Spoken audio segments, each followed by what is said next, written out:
Bueno, mientras nos estamos preparando, mencionamos que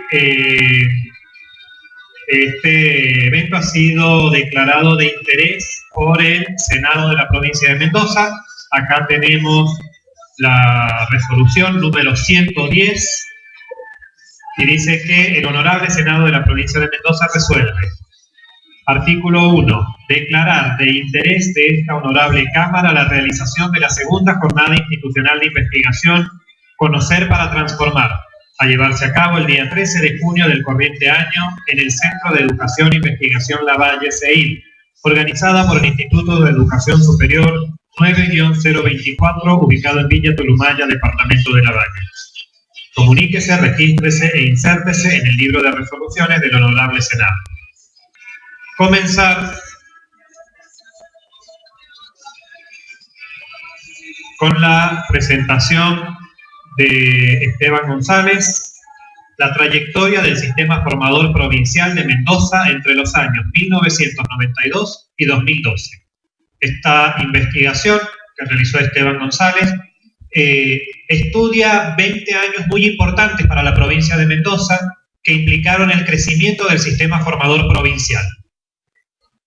Esteban González se ha desempeñado también en la Dirección de Educación Superior, fue subdirector de la Dirección de Educación Superior desde 2008 hasta 2013.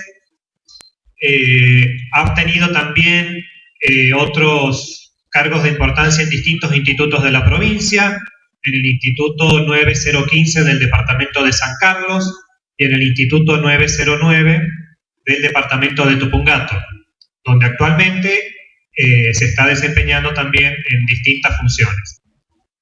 Bueno, muy buenos días. Se escucha bien atrás, ¿no es cierto? Se escucha muy fuerte adelante, lo bajamos si hace falta. ¿Está bien? Si no me dicen y yo hablo más bajito. La verdad que es un gusto poder compartir con ustedes un ratito y la verdad que lo primero que me sale es un profundo agradecimiento al rector, a la comunidad educativa, al compañero también licenciado y profesor Cristian Sánchez. Yo pensaba, mientras que hay otros países hermanos cerca, como Chile, en donde sería imposible pensar que una institución de educación superior esté organizando gratuitamente un evento académico de esta naturaleza, nosotros tenemos la posibilidad en Lavalle estar sentados calentitos, de estar con la posibilidad de escucharnos y de no solamente ser un instituto en donde lo que ocurra sea nada más que en el interior de las aulas, sino que haya producción, que hay gente que escribe, que hay gente que es invitado, que hay gente que pueda compartir un poco el conocimiento. Esto nos pone en otro lugar.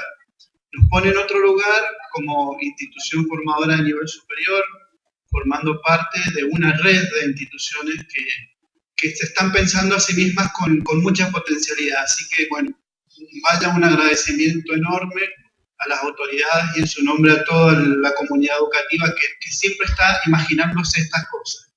Como vamos a ver más adelante, este instituto forma parte de los que tuvieron un pulso fundacional en la provincia muy reciente.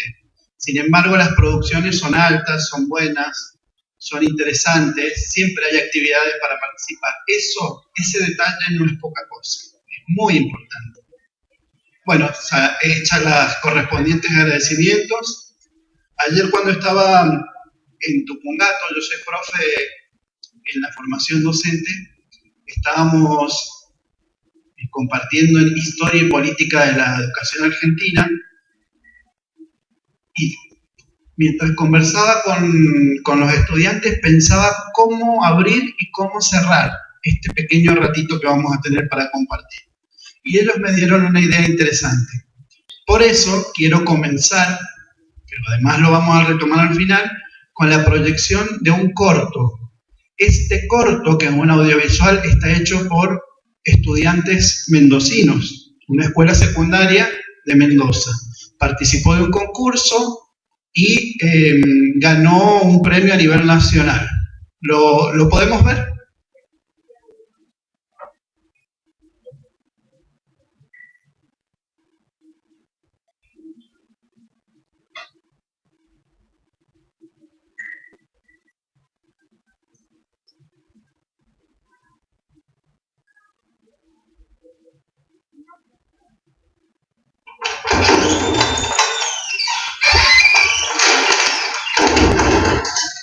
¡Vivo!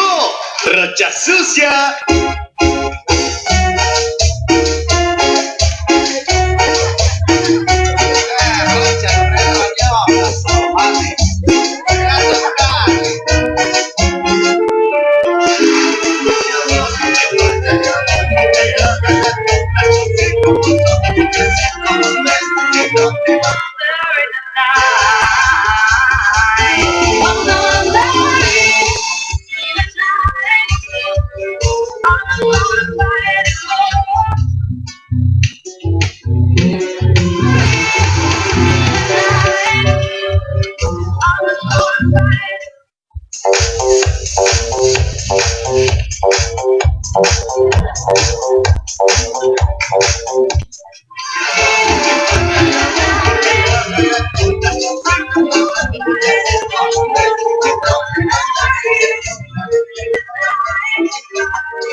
Cada uno debe empezar a dar de sí todo lo que pueda dar, y aún más. Solo así construiremos la Argentina que deseamos, no para nosotros, sino para los que vendrán después, para nuestros hijos, para los argentinos de mañana.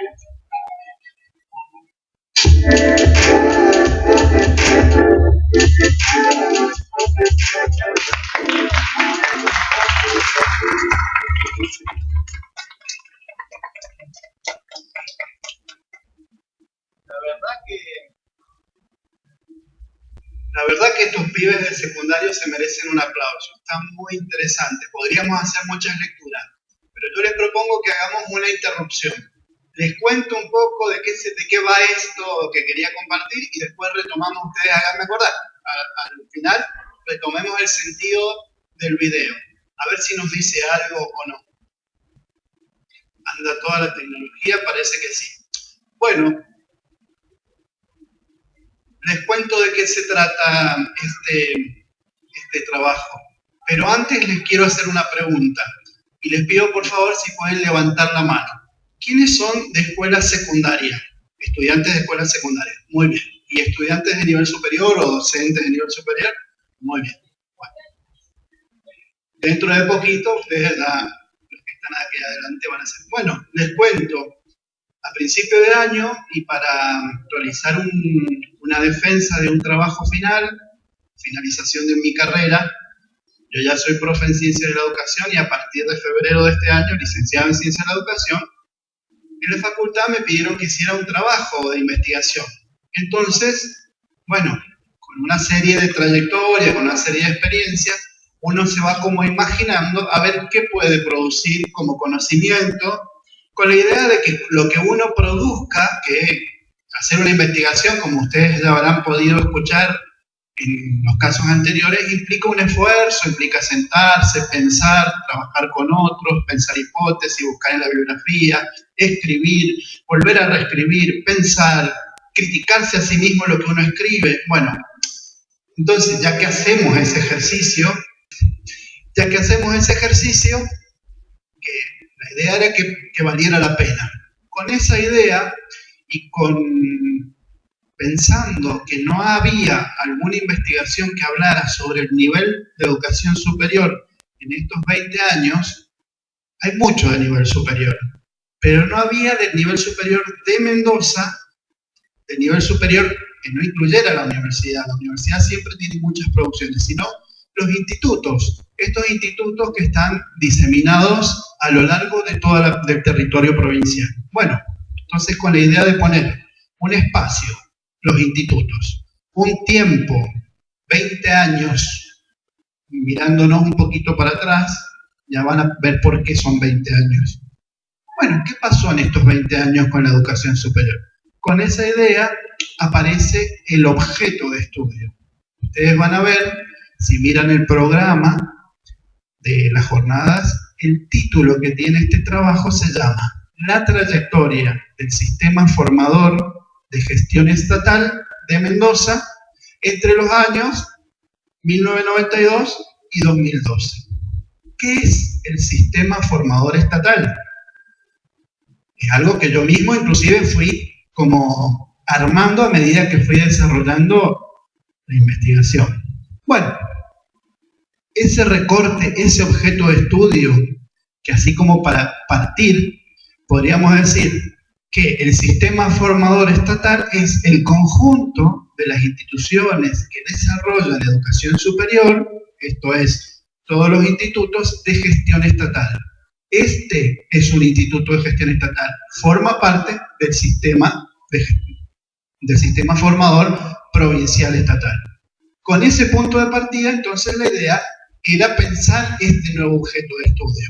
La trayectoria del sistema formador provincial. ¿Qué significa trayectoria? Bueno, ¿cómo fue desarrollándose? ¿Qué pasó con los institutos en este marco o en este lapso de tiempo, ¿no? Vamos a adelantar un poquito. Bueno, ¿cuál fue como la lógica con la cual hice el trabajo de investigación? Me propuse como pensar que este objeto de estudio, que es la trayectoria del sistema, había que mirarla desde la historia, desde las normas jurídicas y desde los datos estadísticos. Con estas tres vertientes, con estas tres formas de información, quería como ver cómo se movió este sistema y por eso cómo es esta trayectoria. Entonces, bueno, la parte histórica fue toda una recopilación acerca de cómo aparece la educación superior en el territorio que después iba a ser Argentina.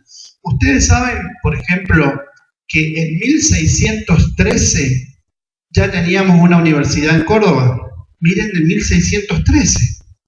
Por supuesto, con una mirada escolástica, con una tradición fuertemente religiosa, ¿no? Era de los jesuitas. Pero ya en 1613 teníamos una universidad. Después aparece la Universidad de Buenos Aires, 1820 y pico. Y después empieza a haber una serie de crecimientos de universidades, pero hasta hace muy poquito tiempo, esas instituciones no eran para todos, eran para muy pocas personas. Es muy importante que podamos conocer esto. La historia devino como en ese hallazgo. Cuando uno mira un poco esos antecedentes, puede descubrir eso. Otra cosa que descubrí mirando los antecedentes de la educación superior aquí en Mendoza es que, mientras que la Universidad Nacional de Cuyo se crea en el año 1939, antes hubo una, como esto lo encontré como una joyita, un hallazgo, hubo una experiencia de educación superior que no fue una universidad estatal. 1920 se crea en Mendoza la Universidad Popular de Mendoza. 1920. Mucho tiempo después, 1939, iba a haber una universidad estatal. Bueno, eso como antecedente de las universidades. ¿Y los institutos cuándo tienen su origen remoto? Y los institutos miran como su antecedente más remoto en la escuela normal creada por Sarmiento en 1870. Piensen, 1870, muchos años atrás. Son los antecedentes más remotos. Cuando uno mira cómo es el sistema de educación superior hoy en Argentina, dicen los académicos, es un sistema binario. Quiere decir que tiene dos grandes componentes. Una es la tradición universitaria de la que estábamos hablando, que nos remite a 1613, y otra es la tradición de los institutos que remite a Sarmiento con la escuela normal en 1870. ¿Se entiende lo que estoy diciendo, no es cierto? Dos tradiciones fuertes. Eso como historia me pareció interesante. Cuando uno mira las normas a lo largo de la historia, va descubriendo que hay como momentos fundacionales. Es muy interesante poder ver, y hay 3 capítulos que desarrollan esa parte. Sin embargo, lo que yo quería compartir hoy con ustedes, porque me parecía como más llamativo y es más fácil de acompañar con la vista, no era esta parte normativa ni esta parte histórica, que es muy importante, sino algunas cifras, algunos datos puestos en gráficos. Una parte que todos los proyectos de investigación tienen, ¿no es cierto? Bueno, un problema, objetivos, hipótesis y una metodología para producir una serie de conocimientos que sean validados. Bueno, rápido. ¿Cuál es el problema que yo me propuse observar? ¿Cómo es esa trayectoria del sistema formador de gestión estatal en Mendoza en estos últimos 20 años? Esa fue como la pregunta que yo me hice inicialmente. Pensando en resolver un poco esa problemática, me propuse 3 objetivos principales. El primero era recuperar los antecedentes de la educación superior en Argentina y en Mendoza. Y por eso había recuperado esa información que les decía, el origen de la educación superior universitaria en 1613. Bueno, ya lo habíamos dicho recién. Otro de los antecedentes, de los objetivos, fue repasar las normas que configuraron el sistema formador entre el año 1992 y 2012. Un capítulo entero desarrolla los decretos, las resoluciones del Consejo Federal. Está muy interesante porque de este segmento, digamos, lo que uno puede visualizar es que nunca las instituciones están desconectadas. Siempre lo que pasa a nivel nacional tiene un correlato con lo que pasa a nivel provincial y a su vez lo que pasa a nivel provincial tiene un correlato con lo que pasa a nivel institucional. Por último, la idea era describir la trayectoria de este sistema formador provincial de gestión estatal en términos bien cuantitativos. ¿Qué pasó con el presupuesto? ¿Qué pasa con las instituciones? ¿Y qué pasa con las carreras? Ahí viene la parte de los gráficos. Bueno, ¿cuál era un poco la hipótesis que guiaba este trabajo de investigación? Cuando uno lee la literatura y va revisando la historia, nuestro país es atravesado por distintos contextos. Específicamente, el nacimiento del sistema formador de gestión estatal se da en un contexto. Quizás los que están estudiando en el secundario historia, sociología, pueden conocer un poquito más de la formación docente de historia y política, van a ver que en la década del 90 hubo una época del neoliberalismo muy fuerte, donde se hicieron una serie de reformas estructurales en el sistema educativo.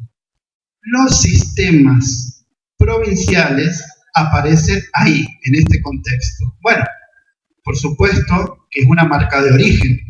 Sin embargo, con la dificultad de crisis económica que terminaron en el año 2001 con una complicación muy fuerte, ¿se acuerdan? El Congreso, ¿se acuerdan todos los problemas que teníamos a nivel de pobreza, a nivel de exclusión laboral? Bueno, también transitamos otros procesos a partir del año 2003.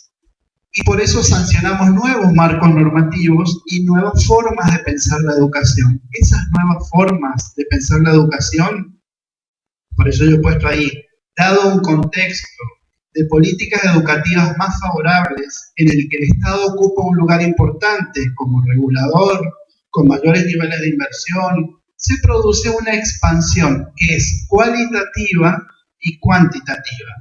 La expansión cuantitativa favorece procesos de profundización de algo que se denomina una institucionalidad específica a nivel superior, ¿no? Esto permitió avanzar hacia una nueva configuración de pensarnos como cuál era el nuevo estatus jurídico y político que tienen los institutos como sistema estatal. Bueno, rapidito, se trata de un estudio descriptivo, un diseño bibliográfico, porque los datos los sacamos de los libros, de las estadísticas, no hubo construcción propia, sino me referí a datos que habían producido otras personas. Lo que pasa es que los puse en juego. Uno construye también una información revisando cuestiones que aparecían desarticuladas o que aparecían sueltas en muchas oficinas y como que las pone bajo una lupa y puede construir una información interesante. Bueno, y en ese sentido, el trabajo es cuantitativo. ¿Cuáles fueron los principales resultados? Miren, muy interesante. Creo que viene acá la parte más liviana porque es más interesante de ver los gráficos, ¿no? Cuando uno analiza los datos, previo a esto voy a decir que para la parte presupuestaria me fui al Ministerio de Hacienda. En el Ministerio de Hacienda, la provincia tiene un sistema que se llama CIDICO. Para los que les interese todo el tema de contabilidad, todos los años se carga el presupuesto ahí. Entonces, de ahí tenía como una base de datos para ver, de acuerdo a los ejercicios presupuestarios, cada una de las reparticiones, cómo se fue ejecutando ese presupuesto. Cuando uno pone los datos en serie, lo que obtiene va a ser, bueno, esas variaciones. Fue aumentando, fue bajando. Yo no lo sabía en ese momento, pero aparece algo muy interesante. En el análisis de los datos, a nivel de la fuente, vuelvo a insistir, la fuente que yo tomo a nivel presupuestario es el Ministerio de Hacienda. A nivel presupuestario aparecen estos datos entonces.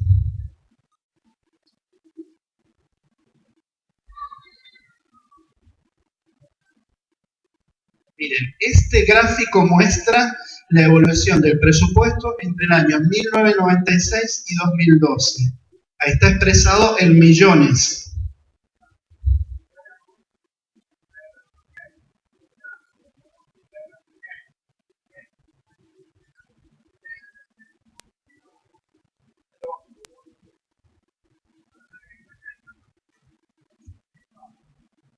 Acá me pregunta algo muy importante, hace una observación uno de los compañeros. Dice que la cifra está expresada en pesos y uno puede pensar, bueno, ¿qué pasa con lo que sabemos, ¿no? La inflación, porque no representan cifras lo mismo un valor en el año 96 que en el año 2014. Y eso es una limitación del estudio. Este es un estudio de tipo descriptivo. Hay fórmulas que se pueden aplicar para que podamos poder de alguna manera comparar si lo que en ese momento se gastaba es representativo o no, más o menor, con lo que actualmente se gasta. Pero como anteriormente declaré, este es un estudio descriptivo, no avanza sobre esa puntualización. En ese sentido, ese sería, por ejemplo, un aspecto a profundizar. Nada más que, bueno, una primer mirada que uno tiene sobre un sistema a veces es la descriptiva, después empieza a hacer como más conexiones y profundizaciones. Son los límites de las investigaciones. Lo que sí uno puede mirar es que, porque cuando pone uno de estadística educativa o estadística en inversión de gasto, a veces decaen. Por suerte, lo que nosotros podemos ver es que hay una primera parte en donde se mantiene y después en el último momento en donde hay un crecimiento notable. La serie está puesta en años, en ejercicios presupuestarios. Está muy bien así.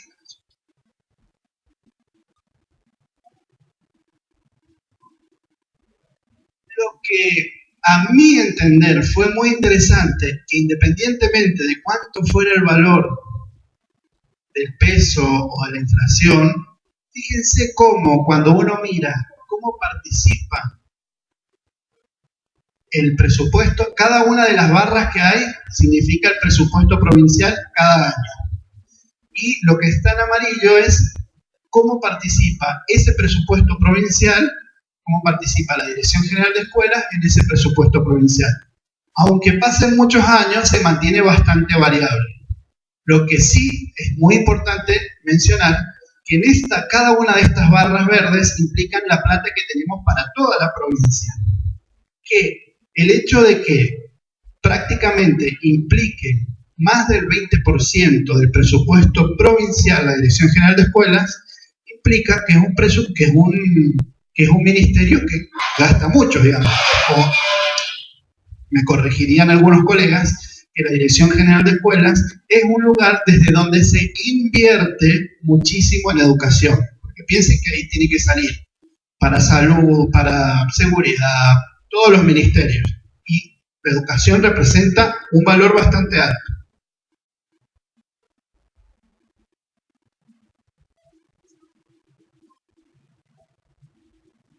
Pero la educación superior no es toda la Dirección General de Escuelas. La educación superior es una parte de toda la Dirección General de Escuelas.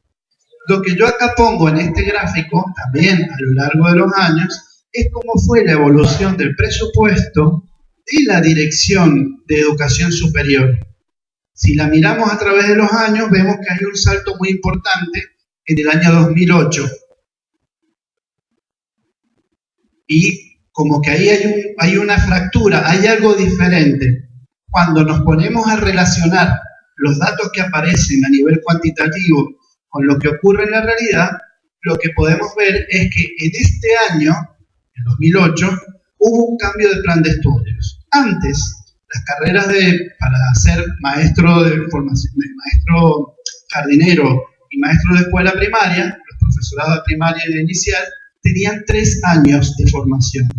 A partir del año 2008 se implementó un plan de estudios nuevo que tiene 4 años de formación, de acuerdo a lo que dice la misma ley. Bueno, y entonces, ¿qué pasó ahí? ¿Por qué se aumentó tanto el presupuesto? Porque hubo una decisión política que fue, ya que va a haber un año, que es el 2008, en donde se implementa un nuevo plan de estudio y van a tardar 4 años en salir los nuevos profesores de primaria y de inicial, con los que respecto del año anterior, que solamente tenían 3, va a haber un bache ahí en el medio donde quede un año donde no va a haber de ningún plan de estudios. Entonces, en este año 2008, se crearon en julio 16 comisiones nuevas de profesorado de educación primaria. La última vez que se implementó con 3 años. En vez de comenzar en enero, comenzaron en julio, como contramano, digamos, ¿no es cierto? Esta situación hizo que impactara en el presupuesto de esta manera. Independientemente de eso, que marca como un salto, uno ve que hay una progresión también, hay como sigue un aumento en la inversión.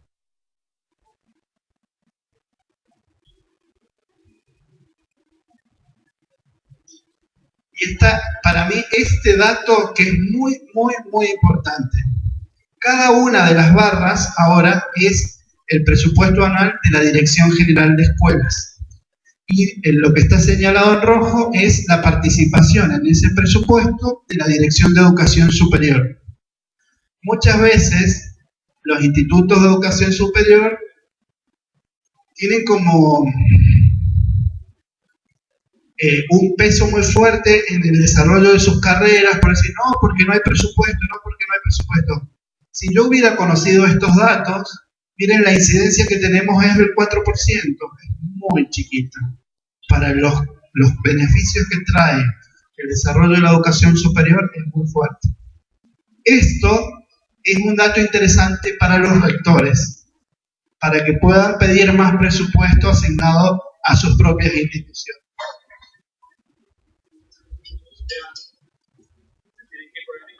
Sí, yo sé que se tienen que ir por el tema del seguro. Muchas gracias por la paciencia de haber escuchado, les agradezco.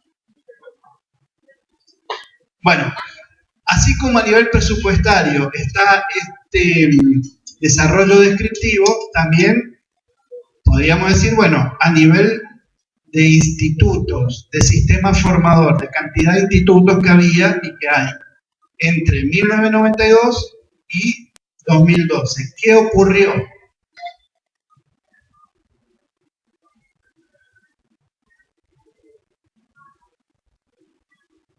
Aparece este gráfico. Fíjense, tenemos los primeros años, 1992. ¿Por qué aparece ese punto específicamente? Porque a nivel nacional se sanciona una ley que fue la ley de transferencia de los servicios educativos de nivel secundario y de nivel superior a la órbita de los ministerios provinciales. A partir de ahí, podríamos decir, es el origen de los sistemas provinciales, porque antes habían, conviviendo en las provincias, escuelas nacionales, escuelas provinciales de distinta órbita. A partir del año 92 se unifica y es todo provincial. Por eso decimos el punto de partida del sistema provincial como tal. En el año 1992, como ustedes pueden ver, habían 17 institutos de gestión estatal. En el año 2012 finalmente termina 26 institutos. Ese crecimiento no es sostenido, no es uniforme, sino que hay un primer momento en donde fue creciéndose de a poco y hay un último periodo en donde se acumula mayor crecimiento. Ese crecimiento de los últimos años, que se da entre el 2008 y el 2012, fue un equivalente al crecimiento del 34% del sistema, pensándose en sí mismo. Es muy importante esto, y en ese sentido recupero que este instituto está justamente enmarcado en el crecimiento, en el curso fundacional de los últimos años. Fue uno de los institutos que justamente aparece con este crecimiento.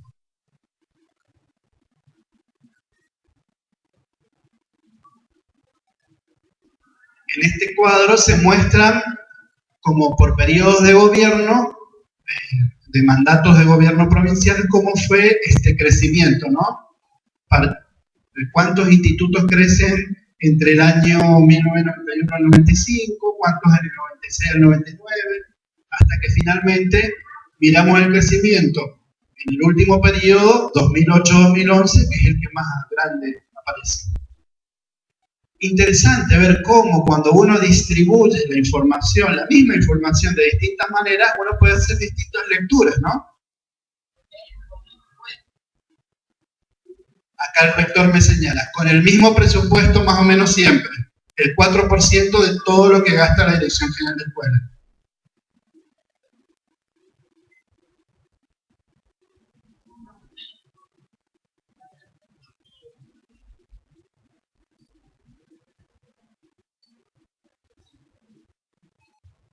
Miren este gráfico, qué interesante. Cuando pensamos al nivel superior desde el punto de vista de la cobertura departamental, en el año 1992, de los 18 departamentos, contaban con institutos de educación superior de gestión estatal, solamente 10 de ellos. Pero finalizado el periodo, en 2012, hay 17 departamentos que tienen institutos de educación superior. Esto significa que la cobertura del servicio se amplió enormemente. Como ustedes saben, son 18 los departamentos. Significa que todavía queda un solo departamento, que es Guaymallén, sin un instituto de gestión estatal con sede en el mismo departamento, ¿no? Porque ustedes conocen también que hay otros formatos. Por ejemplo, aulas satélites o unidades académicas. Actualmente en Guaymallén hay institutos de gestión privada y también hay institutos que tienen unidades académicas, como por ejemplo el ISTEC.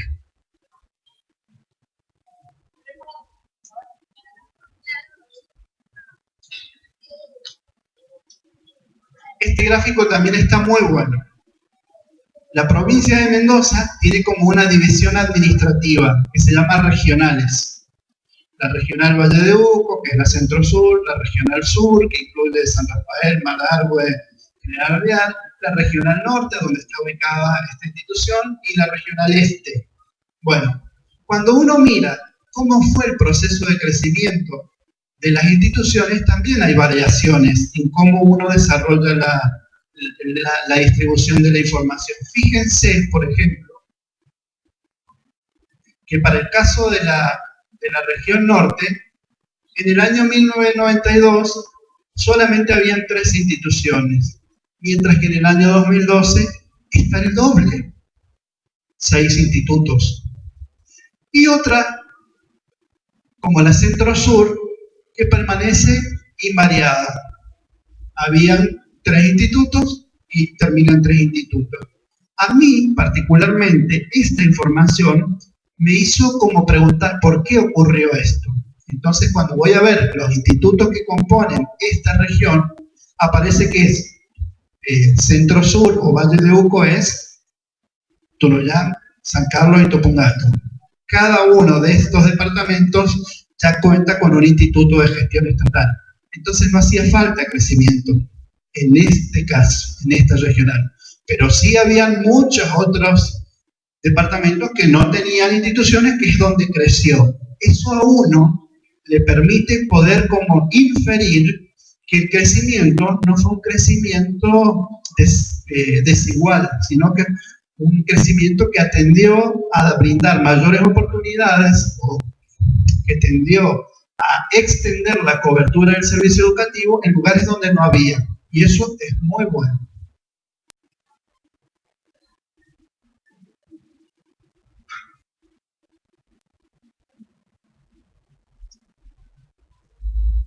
A nivel de carreras, voy a recapitular un poquito.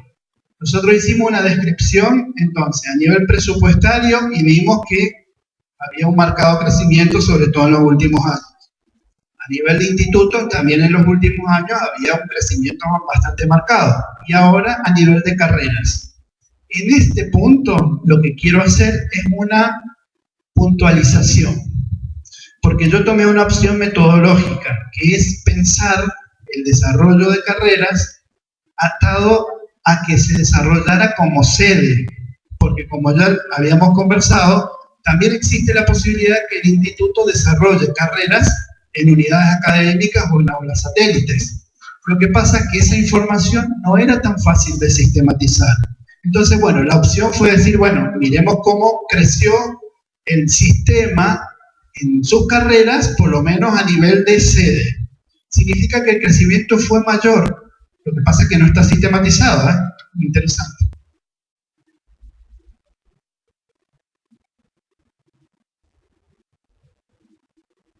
Esta era la situación de la distribución de ofertas por región en el año 1992.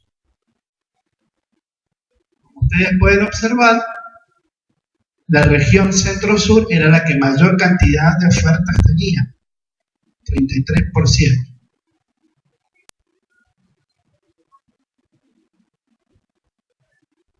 El este también.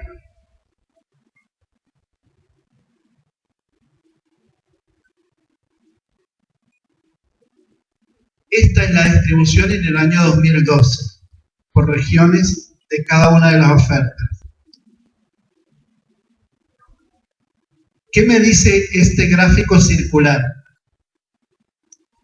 Que es más equitativa, más equilibrada la distribución. Ha habido un crecimiento de instituciones, ha habido un crecimiento de carreras, pero no hubo concentración de esas carreras, por ejemplo, en las zonas urbanas.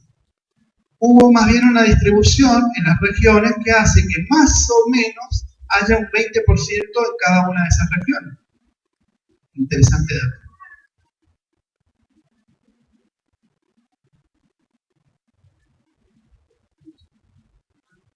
Si ahora miramos, en vez de cómo es la distribución en el territorio, si solamente miramos la cantidad de ofertas que había desarrolladas por los institutos de gestión estatal en el año 1999, y le explico por qué en 1999, y la cantidad de ofertas en el 2012, vemos que es un crecimiento enorme, que corresponde a un aumento del 350%, más del 350% en el aumento de la cantidad de ofertas.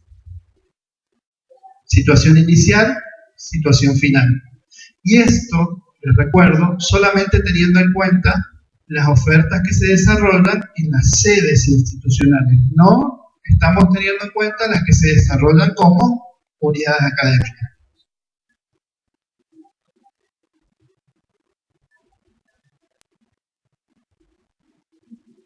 Acá hay otro gráfico. En este gráfico lo que me propuse fue poner todos los institutos, que son los 26 institutos que actualmente hay, y comparar la oferta inicial en la barra roja en el año 1999 y la oferta en el año 2012. Y vemos, por ejemplo, como el 901, que es el primero, en el año 1999 tenía 6 ofertas, pero en el 2012, 20. Un crecimiento enorme. Acá estamos incluyendo, hay gráficos mucho más desagregados, ¿no? Estamos incluyendo las carreras de formación docente, las carreras de formación técnica y los postítulos. Entonces tenemos ese caso de ese instituto que crece enormemente. Yo soy de Tupungato, 909, también creció. Miren el crecimiento que tiene, enorme. Aun cuando no creció la región centro-sur en cantidad de instituciones, como mostraban en el gráfico anterior, sí creció en cantidad de carreras que se desarrollan. Hay otros institutos que no crecen ninguna carrera, como por ejemplo 9017. 9017 es la escuela de cine, que siempre tuvo una carrera y la mantiene. Entonces yo me pregunto, bueno, ¿qué caracteriza a aquellas instituciones que pudieron crecer, aquellas que se mantuvieron y aquellas que no crecieron nada? Y descubrí que las que pudieron crecer era porque habían logrado mejoras en las condiciones, por ejemplo, que habían logrado la construcción de un edificio nuevo, de uso exclusivo, o por lo menos en la que cuando estaban con un edificio compartido se llevaban bien con la directora del otro establecimiento. Mientras que cuando el instituto, aun cuando tuviera un edificio propio, no tuviera posibilidad de expandirse, quedaba atado a esa carrera. O si se llevaba mal, tampoco crecía. Si ustedes se fijan, a partir del instituto 9021, están solamente con una sola barra. ¿Y eso por qué? Y porque son los institutos que fueron creados, que también son bastantes. Ahí también hay diferencia entre aquellos que crecen más y aquellos que crecen menos. Y por ejemplo, podemos ver que el 9020, esta información ya está desactualizada, porque ahora ya tienen más carreras, ¿no es cierto? Pero recuerden que era al 2012. Entonces, un crecimiento, empezar con 5 carreras no era poco. O lograr en el 2012 haber tenido 5 carreras no es poco. Ay, muchísimas gracias. Estaba matando. Y hay otros institutos que no crecieron tanto, como el 9021. Ahí yo pensaba, hay un foco interesante para ver qué es lo que ocurre. ¿Cuáles fueron, yo me preguntaba, las condiciones institucionales que permiten que una institución desarrolle más carreras que otra? Hay que ver, hay que profundizar. Teresa. ¿Y es hecho en una sola sede o hay muchas sedes, por ejemplo? Solamente he tenido en cuenta la sede central. Por eso es mucho más complejo el panorama de crecimiento.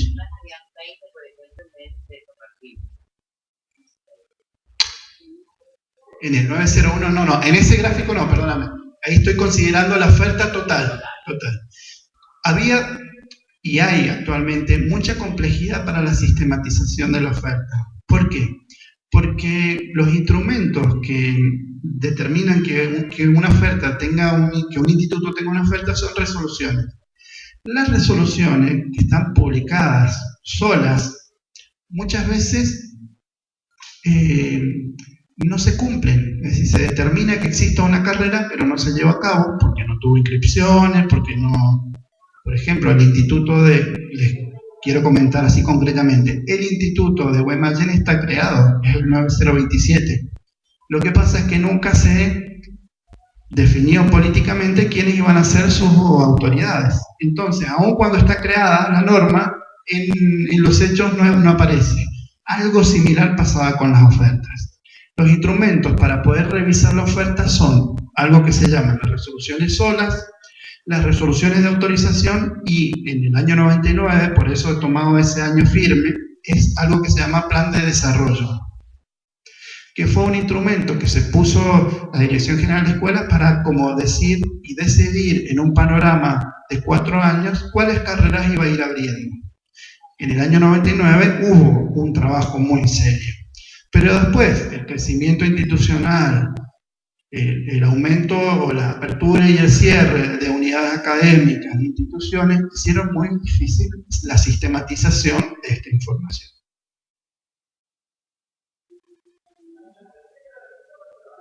Yo quisiera leer, antes de terminar un poco de compartir estos datos que son más bien estadísticos, que por supuesto son perfectibles y que ameritan siempre como una reflexión posterior, ¿no? De dónde venimos, cómo ha sido nuestra trayectoria y cómo va a ser nuestro futuro inmediato con esta trayectoria inmediata que tenemos, ¿no? Yo antes de pasar a mis reflexiones finales del trabajo, les quería leer textualmente algo que escribí cuando me puse a escribir las conclusiones de este trabajo. Le dije, bueno, la verdad que sirvió para encontrar este hallazgo, ¿no? De que había una universidad popular en Mendoza con data de 1920, que no era para mí, yo no lo desconocía ese dato. Y Ángel Lupi fue la persona encargada de poner, y era muy progresista la mirada que tenía, no siempre se después visualizó en las instituciones que fueron apareciendo el progresismo, fueron más bien conservadoras o elitistas muchas instituciones superiores. Es algo con lo que tenemos que seguir luchando hoy. ¿Quién va? ¿Para qué van? Interesante. Bueno, el valor de la historia, el valor de las normas, donde uno puede identificar claramente que pensando en este sistema formador han habido como 2 momentos fundamentales. Un momento asociado a lo que fueron los procesos vividos por las instituciones en el plan de transformación de la formación docente continua, PTFD, en donde se contrató, se capacitó, hubo una inversión enorme y del fruto de esa situación, de esa inversión, de esa mirada, quedaron huellas muy fuertes para el sistema formador. A partir de esa época, los institutos no solamente dan clases, sino incorporan la función de investigación y la función de extensión. Ustedes saben, acá Cristian, por ejemplo, es el jefe de investigación, Cristian Sánchez. Bueno, y también tienen a la profesora Navarro, que es la jefa de extensión. Eso no fue siempre así para los institutos. Recién, a partir de la incorporación de los procesos de acreditación que fueron pensados a nivel nacional, pasa que tuvieron una época y un contexto neoliberal. Entonces las tintas estuvieron siempre cargadas sobre la capacitación docente y el cumplimiento que las instituciones tenían que hacer respecto de los parámetros que se definían a nivel nacional. Hoy, y ese es el otro pilar, otro momento fundacional muy fuerte, a partir del 2006, cuando se crea el Infod, aparecen nuevos debates, nuevas discusiones sobre la institucionalidad del nivel superior. Y en ese marco aparecen como normas muy fuertes. Yo quisiera destacar la resolución número 30 del Consejo Federal, que habla sobre una nueva institucionalidad del nivel superior. Porque si los institutos no eran escuelas secundarias avanzadas, pero tampoco eran universidades, ¿qué eran? Terciarios, se decían alguna vez, en algún momento, y había como... se había como afincado esa palabra para mencionar a estas instituciones. No somos terciarios, somos institutos de educación superior, de formación docente y formación técnica. O solo de formación técnica y solo de formación docente. Bueno, pero es distinto ser un terciario, una palabra, que ser un instituto, ¿no? Inclusive hubo un montón de de luchas ideológicas en la primera ley de educación superior, que aparece en el 95, la ley 24.521, al referirse a este nivel, decía el nivel superior no universitario. Y eso caló muy profundo, es decir, como si yo dijera, yo soy no Cristian, yo soy no Darío. No, yo soy Esteban, no me puedo definir por lo que no soy. Entonces, ¿qué soy?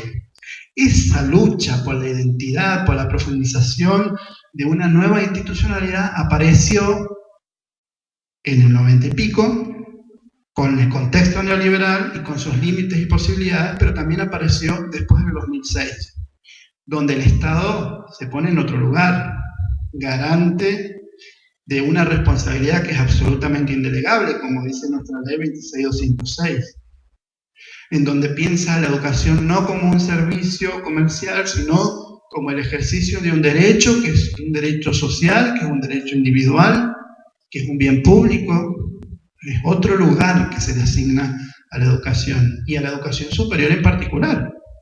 Bueno, con esta serie de nuevas discusiones, y ya envalentonado y escribiendo las conclusiones del trabajo final, les puedo leer, es cortito, no es muy largo, ¿no? Dije, bueno, de acá al futuro próximo, ¿qué tendríamos que pensar como desafíos para la educación superior? Porque, a ver, lo he mostrado acá con una serie de gráficos que ha habido un crecimiento cuantitativo. Uno pregunta, Esteban, ¿creció el presupuesto de la Dirección General de Escuelas y de Superior? Sí. ¿Crecieron las carreras? Sí. ¿Crecieron las instituciones? Sí. ¿Y ahora qué hacemos? Porque no podemos seguir creciendo. No pueden haber 854.000 institutos de educación superior para 20 personas.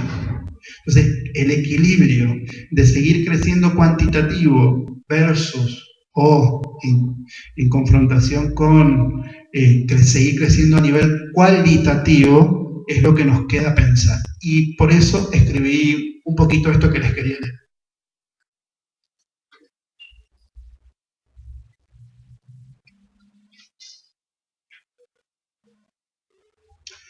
Aparecen en la agenda de debate sobre el futuro inmediato del sistema formador temas como la discusión sobre la calidad y la pertinencia de la formación desarrollada, el tratamiento de las problemáticas relacionadas con la cantidad y la calidad de los egresados del sistema formador, la necesidad de profundizar un aumento en la participación real de las diferentes instancias de gobierno institucional, así como de los organismos interinstitucionales provinciales y, por qué no, también a nivel nacional. La recuperación como desafío, la recuperación de la mesa de rectores como espacio de discusión de las políticas para el nivel superior, la profundización de prácticas democráticas y de transparencia en el ejercicio de una autonomía institucional responsable, la discusión de los procesos de evaluación de políticas a nivel superior, así como de los organismos en las instituciones y los actores que integran el sistema. Y acá me estoy refiriendo a funcionarios, directivos, docentes, estudiantes, no solamente el estudiante, a todo, una evaluación integral. El avance sobre los procesos de una titularización de docentes para el nivel superior que sea por medio de concursos, no solamente la que uno accede o las que algunos acceden nada más que por el convenio colectivo de trabajo en paritaria.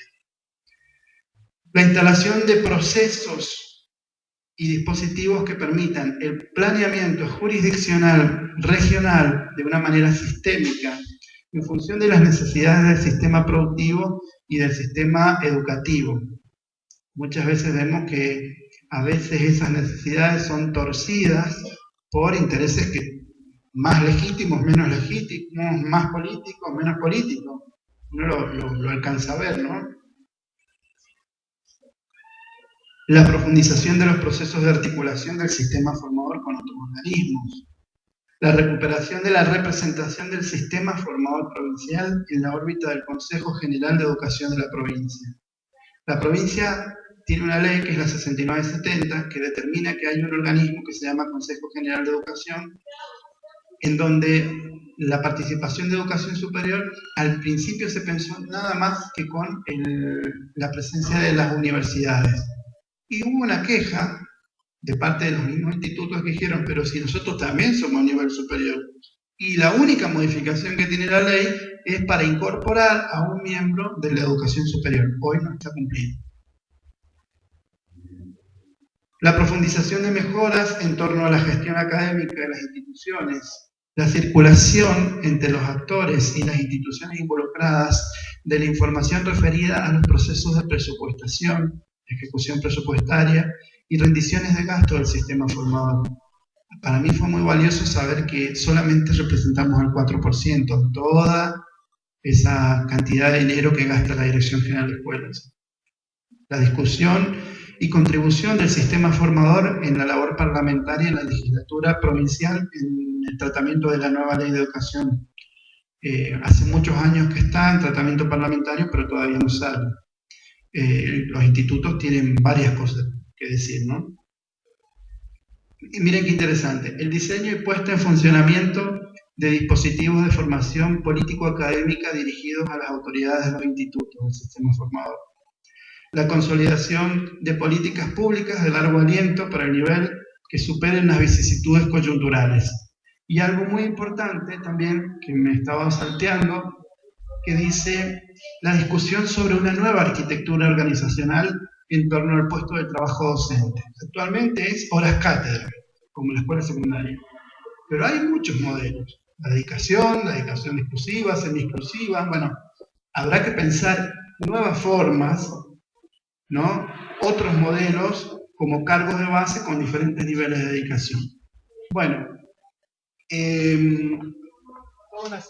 toda una serie de desafíos, y los que uno, al pensar esto, es como que cada vez que lo leo me voy imaginando más, ¿no? Con la posibilidad que todo el nivel representa en nivel de oportunidades, ampliación de posibilidades para los que cursan, para los que vendrán, ¿no? Es como inspirador ponerse a escribir, a pensar y hasta leer algunas cosas. Voy cerrando. No sé cómo voy con el tiempo. ¿Bien? ¿Qué cosas me permitió pensar la realización de este trabajo? Bueno, aunque no se lee, ahí dice que contextualizar estos datos a nivel de la historia y a nivel normativa permite inscribir estos procesos recientes de estos últimos 20 años en una lógica mucho más amplia, que es la historia del desarrollo de la educación superior. También me permitió pensar este trabajo que el nivel superior no está desconectado del resto del contexto, sino que está íntimamente ligado. Otra de las situaciones que me permitió pensar y reflexionar fue que, así como en los 90s, la tinta y la lupa y el mayor esfuerzo está cargado en los agentes educativos, como los profes, y las instituciones, actualmente está cargado más hay un desplazamiento, más sobre el sistema. Esto de pensarse como sistemas. Es algo muy contemporáneo. Pensarse como sistema. Antes, dicen los mismos documentos, era un conglomerado de instituciones. Pero una cosa es ser un conglomerado de instituciones y otra cosa es ser un sistema provincial formador. Bueno, también me permitió reflexionar acerca de que las decisiones políticas que hay en la conducción de los sistemas pueden repercutir de muchas maneras. Hay algunas tendencias que son más fragmentarias, ¿no? Pensemos en la ley federal, generó 24 jurisdicciones separadas. Y hay otras que son más sistémicas, más centralistas, más unificadoras. Estamos en una época más de sistema, más centralista, pero más de sistema. Yo le pongo políticas con tendencias hacia una configuración holística, sistémica e integral. También otra de las cuestiones que me ha permitido pensar el trabajo es cómo se ha politizado el nivel de educación superior. Porque los intendentes, porque las autoridades, porque la gente no pide ya escuelas secundarias cuando tiene la posibilidad de pensar qué quiere. Mucha gente pide institutos de educación superior, carreras para el desarrollo local.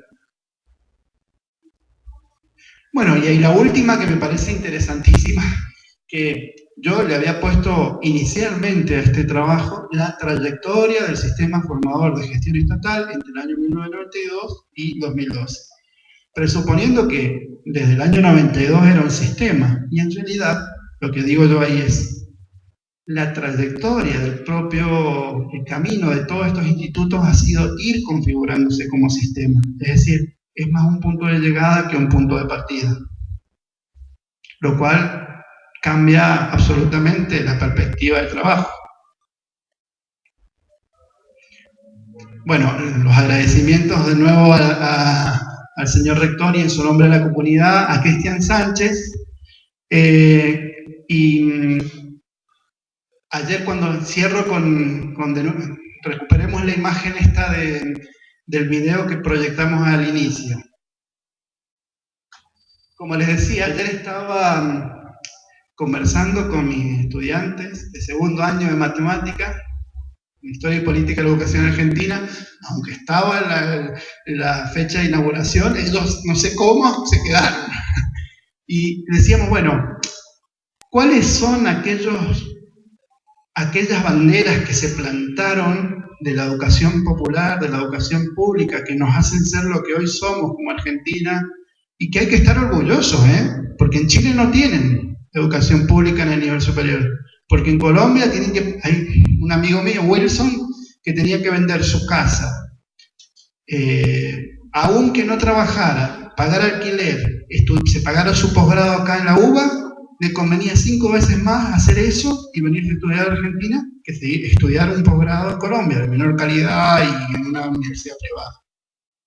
Entonces, bueno, tenemos que estar orgullosos de este sistema formador provincial que tenemos y de esta tradición de educación pública a nivel superior que tenemos. Y, bueno, ¿cuáles son entonces esas banderas que se plantan en la historia? Entonces, íbamos hablando de eso. Bueno, 1884, la Ley de Educación Común, Ley 1420. Sarmiento dice, educación pública, obligatoria, gratuita y gradual para todos. Otro elemento, el plan quinquenal en 1945, con un aumento en la expansión de la escuela secundaria, como nunca antes vio el sistema de educación argentino. Y la creación de la Universidad Obrera, ¿no? Que fue de consecuencias inesperadas. Y ahí me interrumpe un estudiante cuando estaba conversando y me dice, ¿y no cumplen esa función hoy los institutos de ser la educación pública, gratuita, para todos en los territorios? Yo dije, ¿sabes qué? Esto mismo voy a decir mañana cuando cierre lo que pueda conversar y mis aportes con la gente que me esté escuchando. Qué bueno lo que me decís. Y es así. Este instituto que está hoy aquí, en conjunto con el resto de los otros institutos que forman este sistema formador provincial de gestión estatal, tiene mucho para decir, y es la historia que va a cambiar Mendoza indudablemente. Gracias.